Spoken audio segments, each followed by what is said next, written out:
The local poultry industry has widely welcomed the uplifting of punitive tariffs on imported chicken by the International Trade Administration Commission as a relief.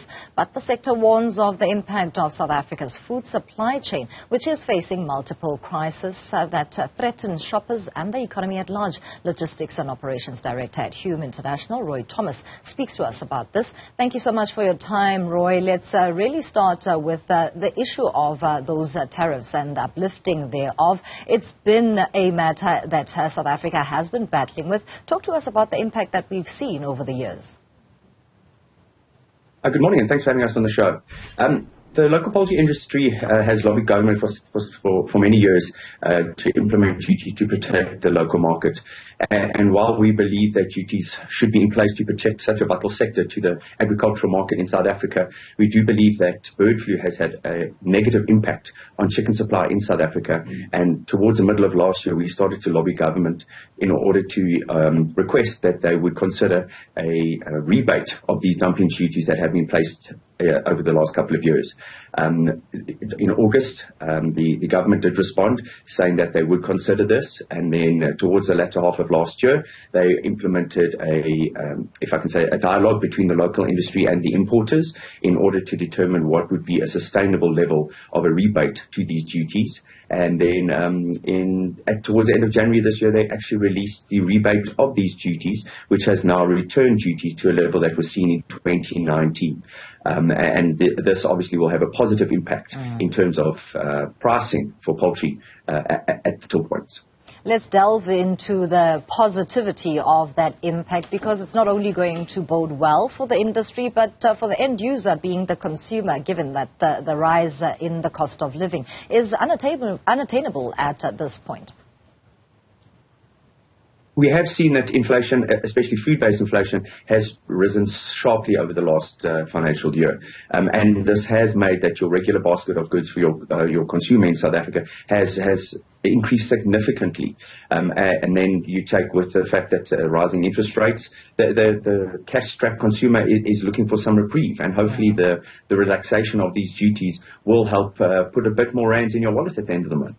Roy, it's been a long journey to get to these rebates. How much of a convincing case do you believe that the sector has put to government for the realization to meet this particular eventuality? Sorry, could you just repeat that? I'm asking about how much of a convincing case was put forward to government to get to this point of the rebates. It is not a matter that started yesterday, but it's been years in the making. I think government find themselves in a particularly difficult situation. Bird flu, the onset of bird flu last year had a dramatic impact on the local poultry industry. Millions of birds had to be culled. We saw dramatic price rises in table eggs, which is also another stable protein source for the South African consumer. And government had no choice, I feel, but to listen to importers who have for a long time been stating that, these duties that have been implemented are punitive, and that there needs to be a more cost-effective solution for the South African consumer.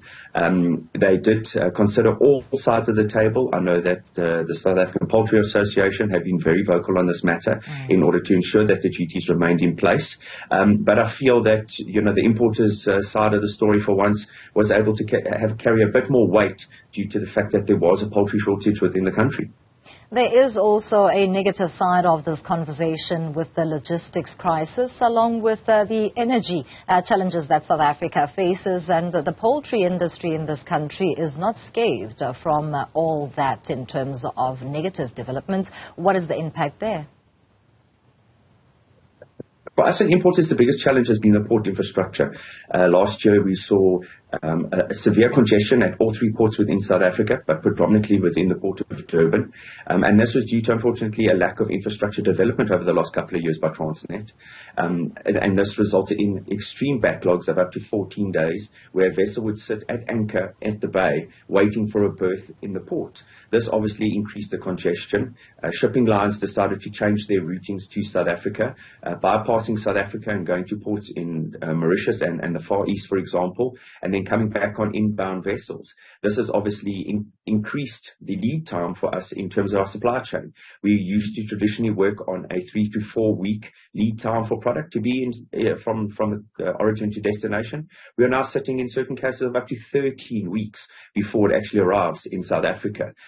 This has led to, there was a supply chain shortage in December, and product that should have been on the shelves prior to the Christmas rush has unfortunately only arrived in January. So we are aware that government is making strides, predominantly in the Port of Cape Town, but we have also seen that these infrastructure investments that they've made aren't 100% operational yet. So this is not a fix that can be done overnight. Infrastructure has to be developed, it has to be ordered, and it has to be implemented. And this is a long-term strategy. So we hope that government becomes exceptionally motivated, because obviously imports and exports are the lifeblood of this country, and we need to ensure that our port infrastructure is able to maintain and exceed the growth that we expect to achieve over the next couple of years.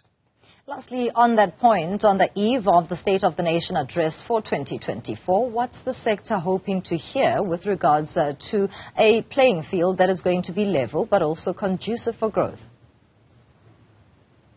We are hopeful that we know that there is a poultry master plan that has been put in place. We hope that the avian flu that has happened over the last while is taken into consideration, and that they are, if I could say, they make provisions within that poultry master plan that should something like this, well, unfortunately, the avian flu is still prevalent in South Africa, so it hasn't disappeared just yet.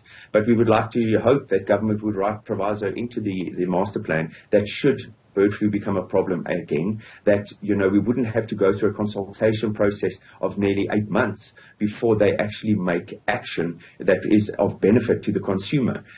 We've seen now that there is a real threat for bird flu within South Africa. We are also aware that government and the Department of Agriculture is trying to put through a avian flu a vaccination, and we welcome this, but obviously we would like to ensure that, that going forward, that should there be a repeat of this, that we don't have to go through the same processes again. Roy Thomas from Hume International speaking to us about developments in the poultry sector in South Africa.